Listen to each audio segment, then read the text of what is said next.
Hey, I wanted to give you a quick review on the Intex inflatable kayak. So the purpose of this for me was my wife and I are getting ready to go to Florida, and I didn't want to load heavy big kayaks that I do own on the top of my van because that's always taken down. And we started looking at these, and for the price, we're like totally doing it. But because it's winter here when I'm filming this, I decided I was going to inflate this in my living room. But I'm going to give you a couple quick tips, okay? So one, this is really, really thick, durable quality material. I don't know what kind of material you would call this, polymer, whatever, but it's very thick. So I know that if I was actually in a river or something, I'm not talking sharp rock river, but it's gonna take the natural wear and tear of something simple. But what I will tell you is since it's inflatable, you've got your normal outlets for blowing this up. You got that right there, which is your rest, where you sit at, your backrest. These just snap in here like this, just little snaps. And then to blow the entire kayak up, it's just this one right now. In case you didn't know this, there's a bottom one that will twist off.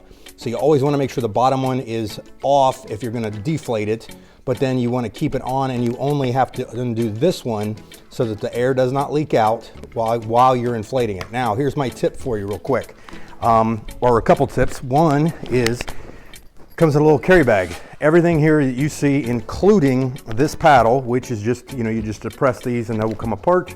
Same thing with assembly, will fit into this bag. So it came right with this. Now, I'm going to give you a hit tip, and you will thank me later. Make sure you do this. It says not to use a high pressure pump.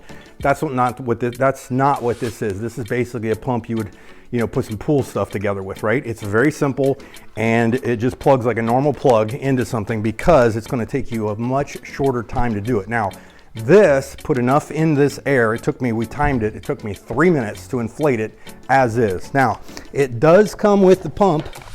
Automatically comes with it, that you have your normal pump. Just anybody would know how to do this. Got your little assessment or little things here. What I did though, that I would recommend, is I put as much air in with this, and since it's not very high pressure, it filled it up and it still had a few wrinkles and wasn't quite tight. I took that off, popped this on, and in probably less than another 30-60 seconds, I had it fully inflated exactly how I wanted it, and so on. So I kid you not, inflation, disassembly, inflating the thing, and this took me about 10 minutes. So for the cost of what you're looking at for, and actually a nice thing that you could take on a little pond, a little lake, that kind of thing, highly recommend it. And it comes with the netting. You can throw some netting in there, and then there's a little inflatable thing that goes inside there. But I'm looking forward to doing this, using this, but for the cost, totally think it's worth a shot. So I would highly recommend that you get one. You're probably going to really enjoy it.